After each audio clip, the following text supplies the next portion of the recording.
Identidad, cultura y el acontecer diario están en La Hora del Museo.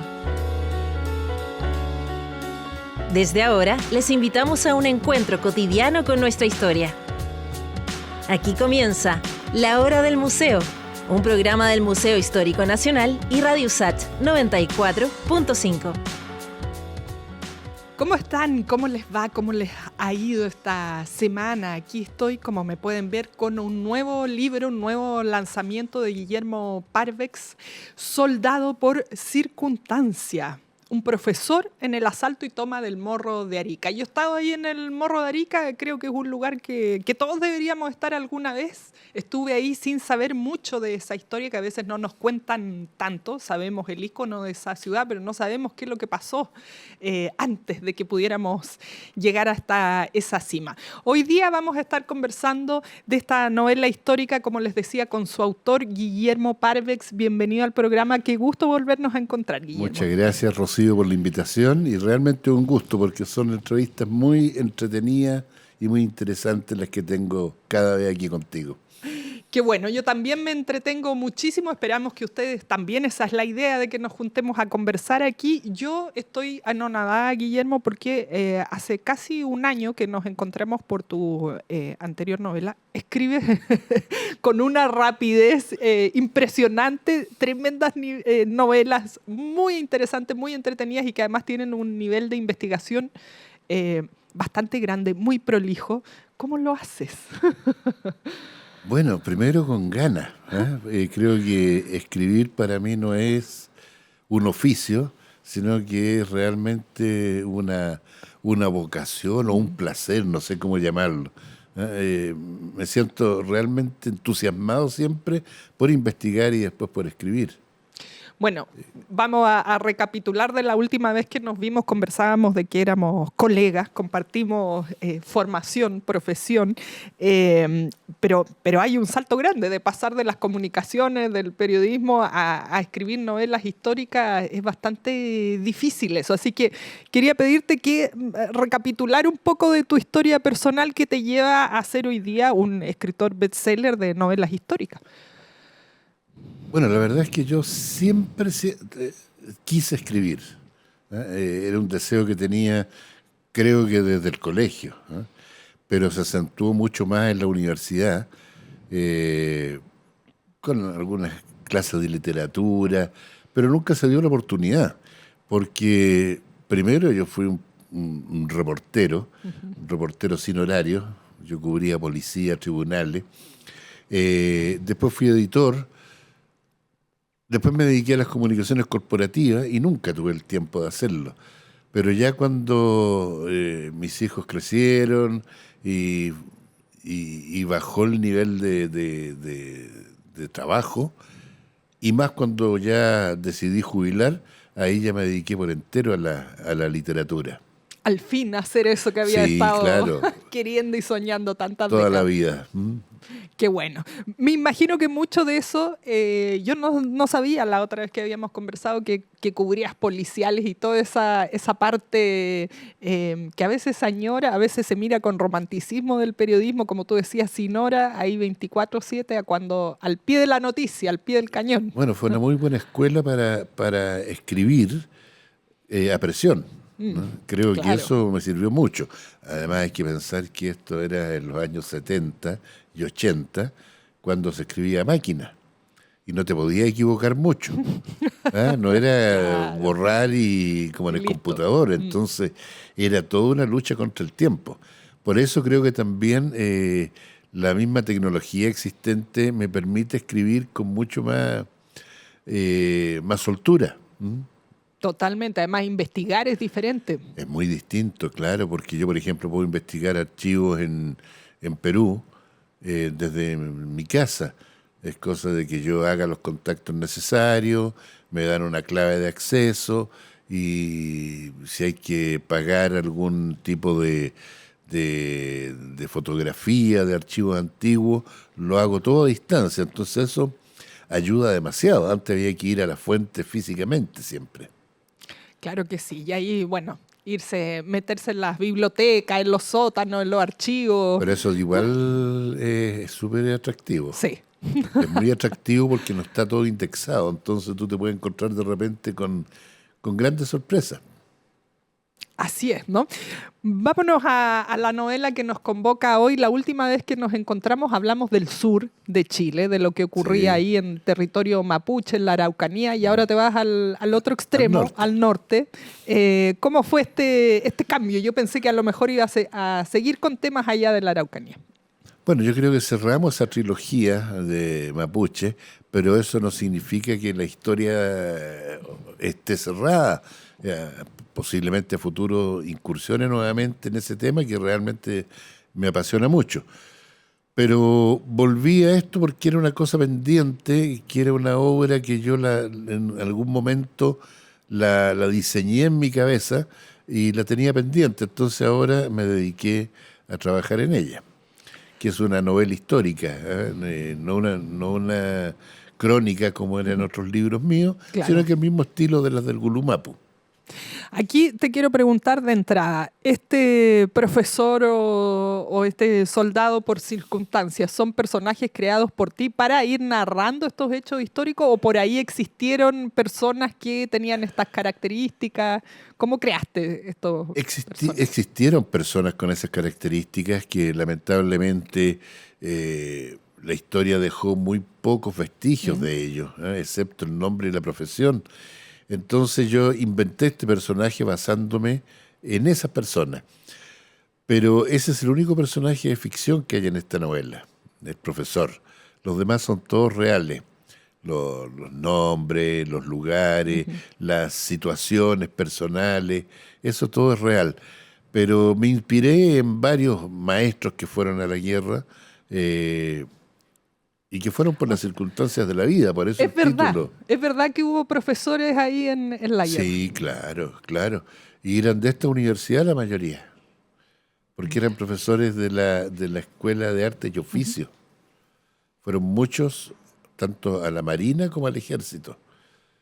Oye, es como impensado, jamás se me ocurriría a mí hoy, con mi cabeza de hoy, que profesores universitarios fueran a una guerra. Es como Es que no, contrario. muchos de ellos no eligieron ir a la guerra, sino que ellos eran lo que se puede llamar hoy día reservistas, porque habían estado en la Guardia Nacional y los convocaron obligatoriamente.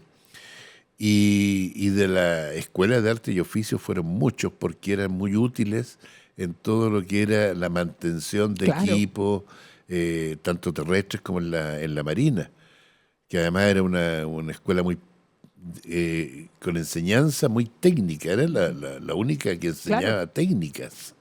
Las demás eran más humanistas, científicas. Así Claro que que sí. yo creo que muchos de aquí de esta universidad, hoy Universidad de Santiago, estuvieron en la Guerra del Pacífico como arte y oficio. Bueno, y les tocó ir nomás, porque cuando hay una guerra tiene que ir el que tiene que ir, hay que estar ahí. Claro, esto lo vemos incluso en los tiempos modernos, en Ucrania, ¿no es cierto? Cuánta gente que no quiere ir está combatiendo, y lo mismo ocurría en el siglo XIX. Y de ahí viene el título de por circunstancia, las circunstancias de la vida lo convirtieron en soldado, pero él no era soldado, él era un profesor y lo único que él quería era volver a su profesión, porque era una vocación de docente muy fuerte que tenía. Incluso a él por su capacidad intelectual le ofrecieron hacer el curso para oficial en el ejército y él dijo, no, muchas gracias, porque yo he terminado esto, vuelvo a mis clases, que es lo único que quiero. A la universidad, a ser profesor nuevamente, ¿no? Ya suficiente del campo de batalla.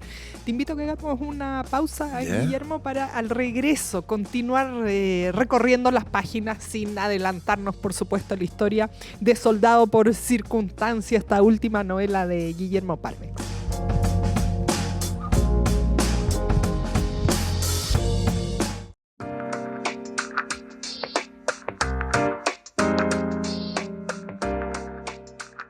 Estamos de regreso hoy conversando de esta última novela de Guillermo Parvex, nuestro invitado de hoy, Soldado por Circunstancias. Ya nos contaba, Guillermo, que protagonista de esta historia, el único personaje que no es real 100%, justamente profesor de en ese tiempo Universidad Técnica, hoy Universidad de Santiago de Chile, y que eran requeridos por estos saberes tan específicos, tan técnicos que son necesarios al momento de una guerra.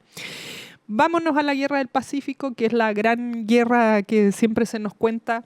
Voy a ir justamente mi hija me decía, está viendo esto en el colegio. Yo creo que los chilenos, los chilenos, los bolivianos, los peruanos, no sé, es bien distinta la historia que se cuenta en cada país, pero no tenemos tan clara la importancia ni lo enorme que fue esta guerra, todo el tiempo que duró. Se pierden un poco los objetivos también. Yo creo que si ahora salimos a la calle con un micrófono a preguntar a la gente por la Guerra del Pacífico, hay una mezcolanza de cosas que no nos terminan de quedar claras, y lo único que tenemos como fecha en nuestra mente es, justo ahora que estamos en mayo, el 21 de mayo, el combate naval de Iquique, que además es un combate que se perdió. Entonces... Te pido, sitúanos en este paisaje de guerra del Pacífico. Yo creo que para Chile esta guerra ha sido la más extensa en su historia. Hay que pensar, mucha gente habla de la guerra del 79, como que si hubiese sido el año 79. Duró hasta 1884, fueron 5 años de guerra. 5 años de guerra que marcaron a Chile por varias generaciones. Ahora, tal como tú decías, la enseñanza en Bolivia, en Perú y en Chile es muy distinta. Aquí tenemos perdida la Guerra del Pacífico y la tenemos centrada quizá en 2 hechos, el 21 de mayo y el combate de la Concepción. Pero no tenemos una visión clara de qué fue la guerra y lo más importante, por qué fue la guerra. Así es. Porque las causas son realmente las más importantes de saber, que no fue un capricho de nuestras autoridades políticas de ir a una guerra con todas las consecuencias que ella tenía, sino que fue realmente una obligación ante la violación sistemática del Tratado de 1876. Y hoy hay que recuperar ese territorio cedido a Bolivia. Entonces, ahora, en nuestros antiguos adversarios, como tú dices, a lo mejor se enseña de forma un poco distinta, pero se enseña y permanece. Tienen un recuerdo mucho más permanente de todas las gestas, de todos los combates de la guerra, sobre todo en el Perú.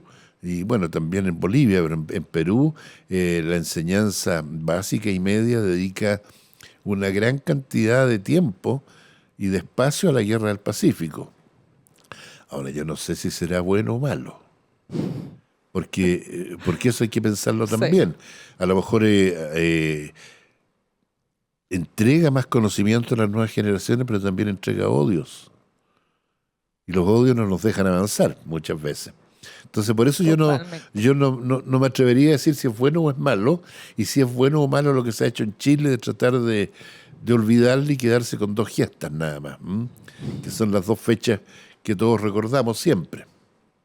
Bueno, sí, yo mencionaba, además tenemos como mayo, el mes del mar, y así nos vamos como dando espacio a esto, pero no sabemos nada más, e incluso yo de repente le he dicho a algunas personas pero el combate naval de Iquique lo recordamos por muchas razones, pero es una situación de pérdida, fue una batalla perdida a pesar de que se ganó la guerra, pero hay gente que no lo considera así, tampoco. Yo tampoco lo considero pérdida, porque el combate naval de Iquique se luchó en 2 sectores, en la Rada de Iquique y en Punta Gruesa. Eran 2 buques peruanos contra 2 buques chilenos. Se hundió el buque más inservible de nuestra escuadra, que era la Esmeralda.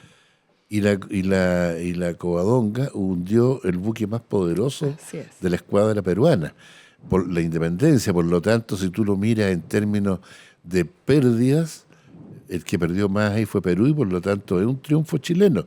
Aunque Prat murió, aunque se hundió la Esmeralda, pero el combate en sí fue un triunfo para la Armada de Chile.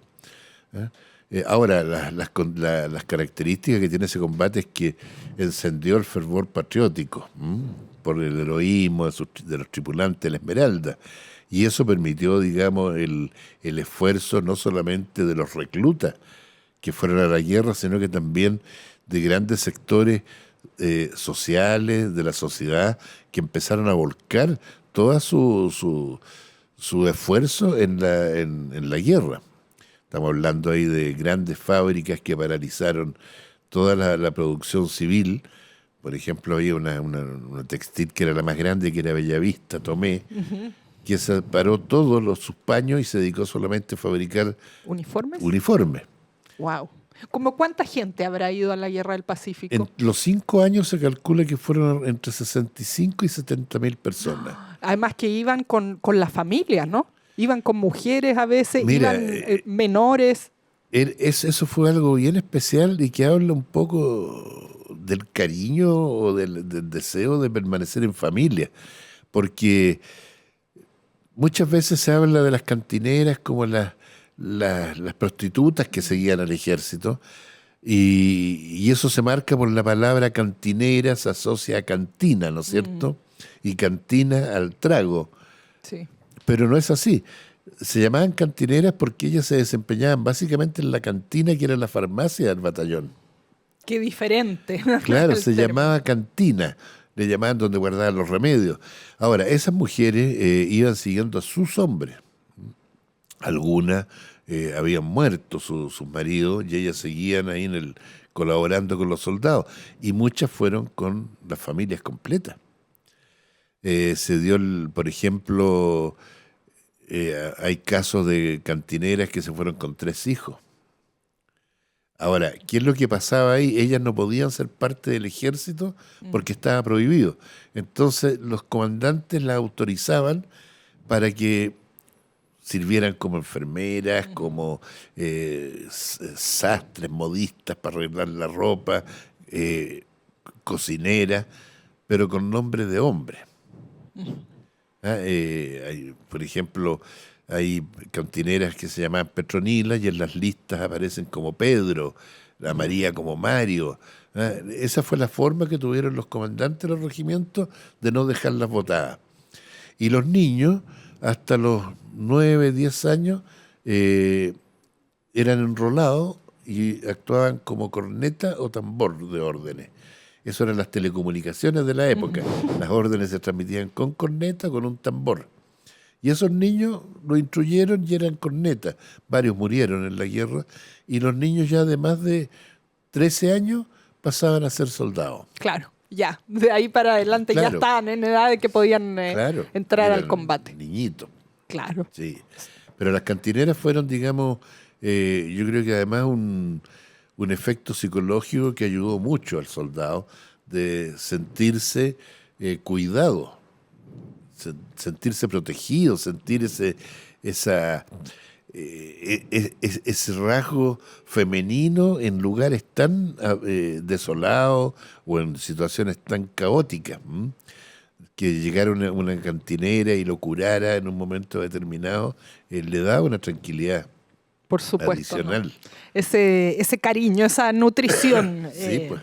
que podemos aportar las mujeres en una situación, por supuesto que hoy día afortunadamente se puede participar en cualquier ámbito de Claro. si esta situación se diera, pero para entonces me imagino que era muy necesario. Guillermo, quiero que sigamos conversando justamente de dónde ocurre esta historia que nos traes el día de hoy con Soldado por Circunstancia. Yo hablaba del Morro de Arica. Cuando estuve yo ahí hice un viaje bastante interesante que me llevó a pararme en la punta del morro, pero quiero que hablemos de eso porque hay mucha gente que no conoce Arica o no ha estado ahí o ha ido a Arica pero no ha subido al morro, en fin, y se siente algo importante cuando uno está ahí. Te invito a que hagamos una pausa y al regreso seguimos conversando de esta novela Soldado por Circunstancia.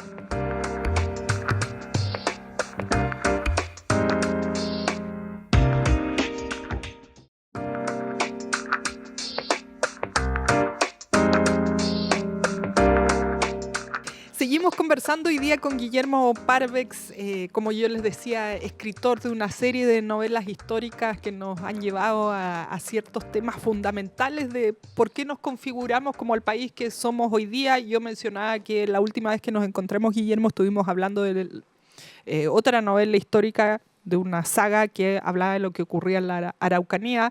Ahora estamos en el extremo norte con el Morro de Arica y quedábamos en la Guerra del Pacífico, estos 5 años que tú decías que duró, bueno, con estas características que nos compartías de la cantidad de hombres que fueron allá a pelear, algunos acompañados de su esposa, incluso con niños, con hijos. Yo decía, tenemos siempre en mente el combate naval de Iquique, como que nos quedamos en esa zona. Se habla poco ya de Arica, o no tanto, a lo mejor para los que no son expertos en historia. Entonces, ¿cómo va avanzando la guerra ya hasta que llegamos a esa zona fronteriza? Tú te refieres a los escenarios en que se mueve este Así profesor. es. Él parte en el Santiago de 1879 y termina en el Santiago de 1910. Pero él transita, eso es una entrada y salida, pero él transita por Antofagasta, por Caracoles, participa en la toma de Calama, después vuelve a Antofagasta, sigue al desembarco de Pisagua, de ahí participa en la batalla de Dolores, y posteriormente en el desembarco, digamos, de Hilo y la batalla de Tacna, que es una de las batallas quizás más grandes de la historia latinoamericana. Por la cantidad, ¿Qué pasó ahí? Por la cantidad de tropas que se enfrentaron. La batalla de Tacna, que fue previo a la toma del Morro de Arica, fue la última batalla en la cual estuvo como tal la alianza peruano-boliviana. Terminada esa batalla, los bolivianos se retiraron de la guerra, pero se enfrentaron alrededor de 16.000 a 17.000 soldados por bando. O sea, tenemos una batalla con 32.000 hombres, que para los efectos de Latinoamérica sigue siendo incluso más grande que las batallas de la guerra civil de Estados Unidos, de la guerra de la secesión, porque hay que pensar que ahí es una cantidad brutal para la época, cuando la población de Chile era alrededor de 1 millón de habitantes, y la de Perú un poquito más. Entonces esas fueron las batallas más grandes, y hubo tal cantidad de heridos, tal cantidad de enfermos además, que se hacía necesario evacuarlos. Y la única forma de evacuarlos ya no era devolverse por tierra hacia el norte, hasta el puerto de Hilo, porque se iban a morir todos, atravesando este desierto de la zona de Moquegua, sino que era evacuarlos por el puerto más cercano, que era Arica. Pero Arica estaba defendida por Perú en el Morro. Entonces, por eso se diseñó esa toma del Morro en forma urgente, porque los observadores extranjeros que habían, principalmente franceses, alemanes, americanos e ingleses, decían que la única forma de tomarse el Morro era sitiándolo, y que se podía tomar luego de unos 2 meses, cuando se le acabaran sus reservas de agua y de alimento. Pero Chile no podía esperar 2 meses con esa cantidad de enfermos y heridos. Entonces, por eso se adopta esta decisión de tomarse el Morro por asalto. No era un capricho, era una necesidad urgente para salvar a miles de personas. Y fue una lucha muy atípica, porque por primera vez en la historia se usan las minas antipersonales. Hasta allá nos fuimos. Yo pensé que era algo mucho más contemporáneo. No, pues en ese tiempo, claro, no se llamaban así, se llamaban polvorazos, pero eran lo mismo. Eran grandes cantidades de explosivos unidas con un cable, una central, que los hacían detonar en la medida que iban viendo soldados pasar por ahí. Y eso causó en la tropa chilena una ferocidad muy grande, porque se consideraba que era una cobardía, porque nunca se había combatido así. Entonces se consideró que era algo artero, y por eso los soldados sacaron fuerza de flaqueza y siguieron hasta el Morro. El Morro se lo iban a tomar 3 regimientos. Iban a actuar el 4º de línea y el 2º de línea, y después se iba a unir el regimiento Win. Pero esos 2 regimientos siguieron hasta la cumbre sin parar, ¿eh? Y se tomaron el Morro justamente enardecido por esta cobardía de las minas antipersonales. Minas antipersonales que le causaron también grandes bajas al Perú. Claro.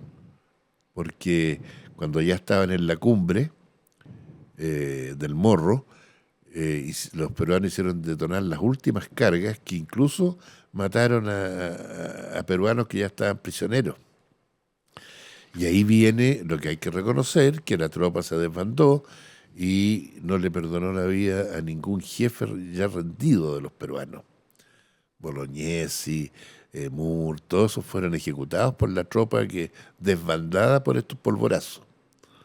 Estoy tratando yo de imaginarme toda esta situación, porque el Morro está ahí frente al mar, Sí. cerca del mar. Había gente, me imagino, en el Morro, en esta subida que hicieron, estaban estas minas antipersonales de la época, sumamente empinado. Bueno, hoy día uno puede subir en auto, Claro. así que no se da cuenta, pero para la época, en pleno desierto, ¿cómo fue eso? No sé cuánto les habrá tomado, un día, 2, unas horas. Les tomó menos de una hora.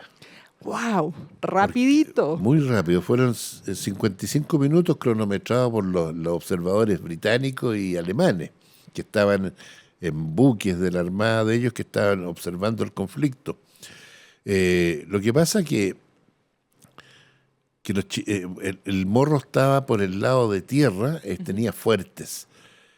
Y esos fuertes eran todos con sacos de arena, las trincheras. Y los chilenos optaron por una cosa muy fácil, que era con sus corvos rajar los sacos de arena de abajo, y con eso derrumbaban las trincheras y podían seguir avanzando. Así de simple. Así de simple. Entonces se fueron tomando todos estos fuertes, que eran 4. Y después les quedaba el Morro Gordo, que llamaban, que era el fuerte más grande, que era en la cumbre del Morro. Y ahí no esperaron refuerzo y siguieron hasta el Morro. Bueno, las bajas chilenas fueron muy altas, pero lo lograron, como te digo, en menos de una hora. Esto comenzó a las 7 de la mañana y a las 8 ya estaba tomado el Morro. Y el Morro tenía artillería muy potente hacia el mar y también hacia tierra. Por lo tanto, era complicado el tema de mandar más regimientos, porque si no iban a ser víctimas del fuego de artillería peruano. Pero fue realmente una epopeya por la forma en que se armó este asalto. ¿Ah? Y bueno, ahí entra también el valor del soldado, que más allá de las enseñanzas que le dieron en el ejército, tenía todas esas mañas del campesino, ¿no es cierto?, de pensar que rajando el saco de abajo se derrumbaba la trinchera. Y lo hicieron muy bien. La chispeza chilena. La chispeza chilena, claro. Desde entonces, bueno, Exacto. que nos llevó finalmente A conquistar el Morro. A conquistar el Morro, y la serie de éxitos que tuvo esta guerra, como decías, que duró 5 años, la Guerra del Pacífico, y que, bueno, nos ha configurado como el Chile que somos hoy. Guillermo, te invito a que hagamos la última pausa de hoy para continuar conversando de este personaje. Yo quiero saber ahí qué pasa después. Ya toman el Morro de Arica, pero obviamente no solo enfocado en esto, sino como situación histórica. ¿Qué pasa después con esos soldados una vez que termina la guerra, o que terminan de estar allá en la zona norte? Hacemos la pausa y ya volvemos.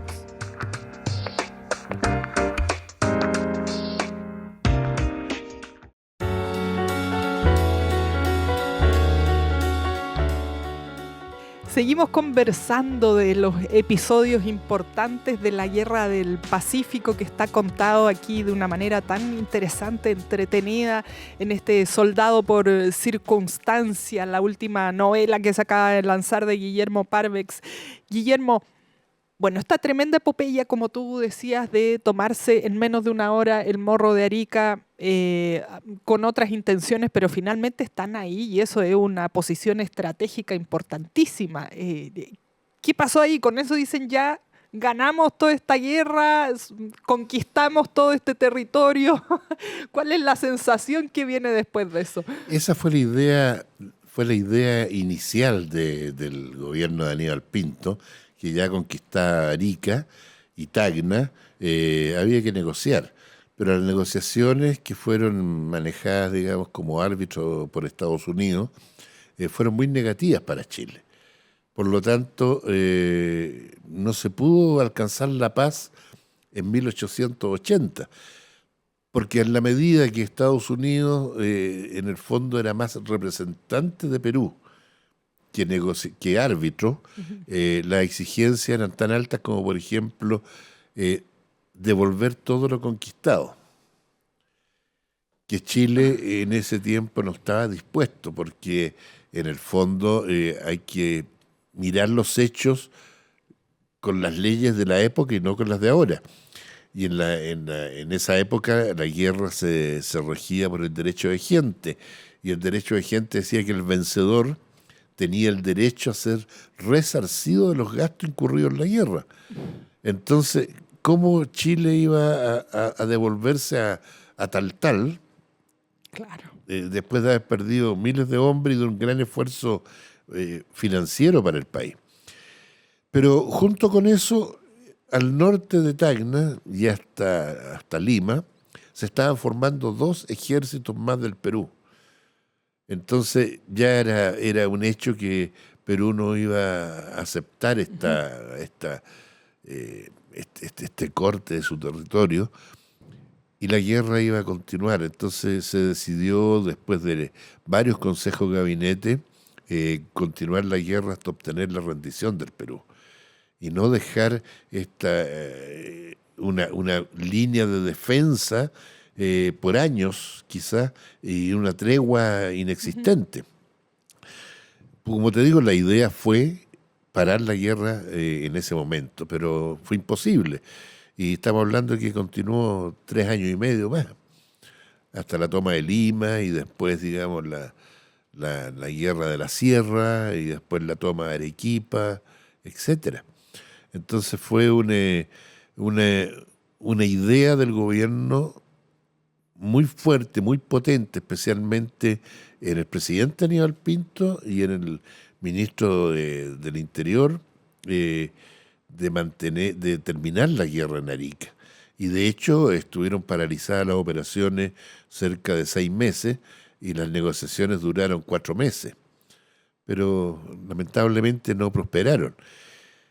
¿Y qué pasó con la gente? Eso, ¿qué pasó? La gente, bueno, primero hubo un descuido, un abandono del Estado desde el mismo momento que partió la guerra.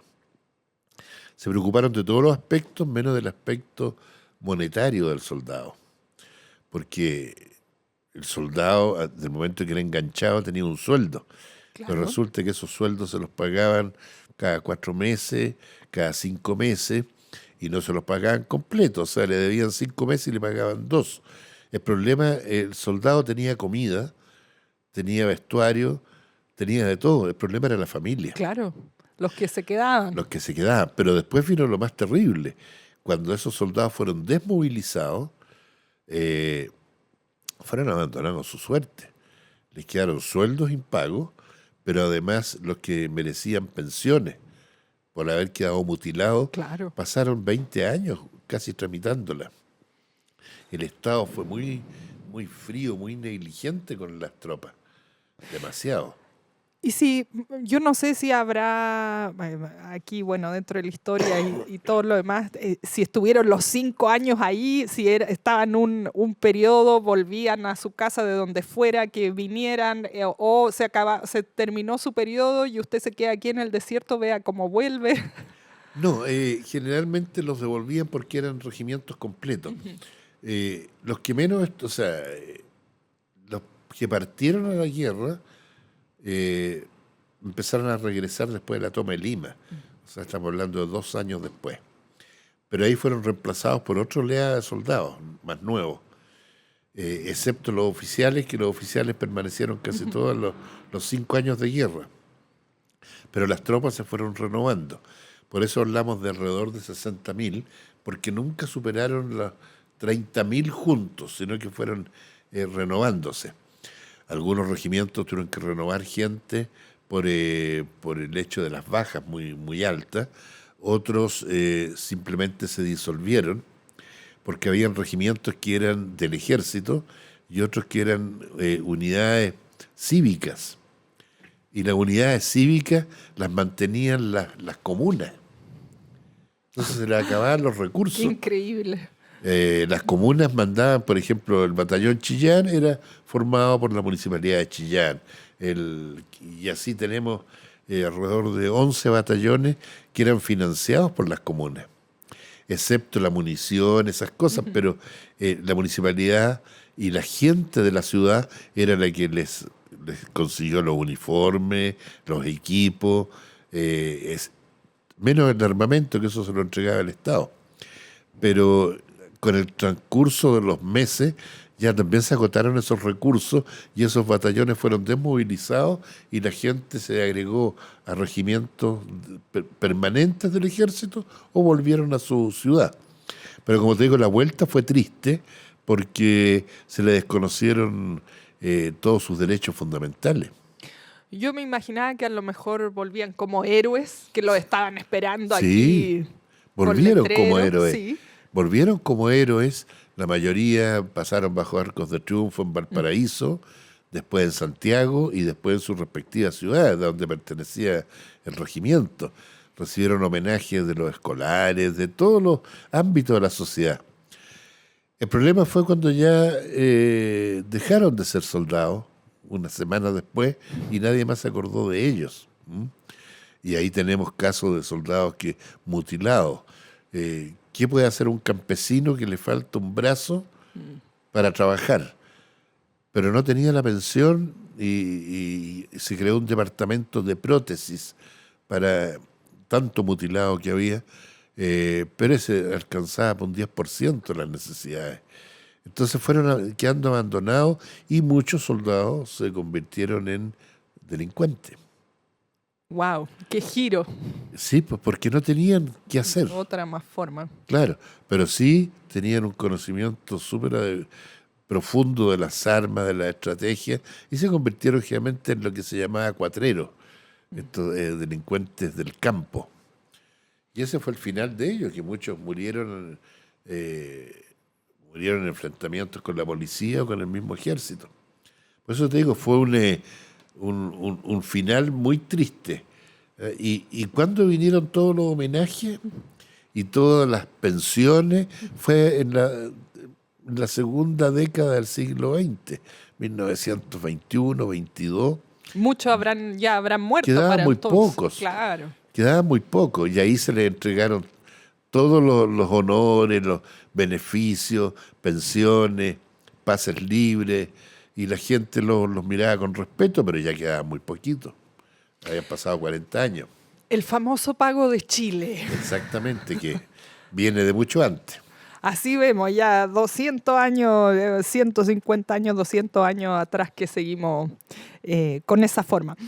Guillermo, nos queda ya el último minuto de conversación. Me he entretenido mucho, se me pasó volando, yo aprendiendo de la historia y aprendiendo de manera entretenida, que es la forma que vemos en todos tus libros, ¿no? Como temas que a veces uno se tenía que aprender de memoria, fechas, lugares, el nombre de las batallas de manera obligada en el colegio. Aquí asimilamos la historia y la información de una manera súper entretenida y además que nos llega, ¿no? Nos sentimos más cercanos a través de estos personajes que creas. ¿Qué se viene? Yo la otra vez te pregunté cuando estábamos hablando de la Araucanía, pero ¿hay algo por ahí? ¿Sigues escribiendo Sí, algo? claro. ¿Ya están cocinándose por ahí? Sí, por supuesto, porque este libro yo lo terminé, lo entregué a la editorial en diciembre para que fuera publicado en abril. Y ahí me tomé una semana de descanso. Apenitas. Apenitas. Después de estas, ¿cuántas páginas son? No 400, casi 450 páginas. Y ahí estoy escribiendo, pero un hecho más reciente, de mediados de la segunda mitad del siglo XX. En eso estoy investigando un hecho que a lo mejor tiene poca importancia, o tuvo poca importancia en el momento, pero va a tener mucha importancia a futuro, que es la muerte del teniente Merino y la entrega de Laguna del Desierto a Argentina. Sigues, por supuesto, en el tema histórico sí. y militar, y batallas o conflictos. Ese es más diplomático que militar, porque ahí lo único que pasó fue una emboscada, pero que me permitió a mí empezar a investigar y encontrarme con sorpresas muy grandes, como por ejemplo que no fue un hecho, no fue una cosa fortuita, un incidente entre gendarme y carabineros, sino que fue algo planificado por un sector del ejército argentino, un sector que buscaba instalar fuertemente la doctrina de seguridad nacional en momentos en que Chile no estaba dispuesto a eso. Y ahí tiene una trama bien buena. Interesante, todo esto ya más de inteligencia, de estrategia, como tú decías, más vinculado a la diplomacia. Más diplomático, sí. Tiene más de diplomacia y proyecciones. Porque perdimos 500 kilómetros cuadrados, que no parece mucho, pero perdimos toda la proyección de Campo de Hielo Sur. Que ahora con el señor Milei va a tomar más protagonismo, porque se viene con todo, parece. Bueno, no se sabe bien, yo creo que nadie sabe bien para dónde va el gobierno del señor Milei. Pero está claro, ya dijeron nos va que sorprendiendo la con las medidas. Argentina, y siempre se ha hablado que la Antártida no tiene soberanía, hay un tratado antártico donde los países hacen investigación, pero él ya habló de Antártida Argentina. Entonces por ahí, estudiando los conflictos con nuestros vecinos, todos comienzan igual y todos terminan casi parecidos también, perdiendo un poquito. Claro, siempre se pierde. Sí, bueno, en eso estamos.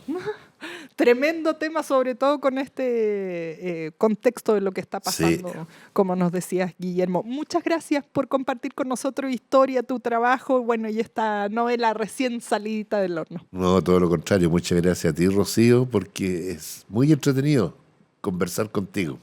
Así mismo tus libros, eso es lo que hace entretenida esta conversación. Espero que ustedes también lo hayan pasado bien y bueno, se les haya pasado volando este momento, esta conversación. Los invito a que lean este libro, como si no han leído los otros, también de una manera, como yo digo, mucho más eficaz, si se quiere, o entretenida o rica de aprender de nuestra historia con esta última novela de Guillermo Parvex. Me despido por hoy. Nos volvemos a encontrar en la siguiente emisión.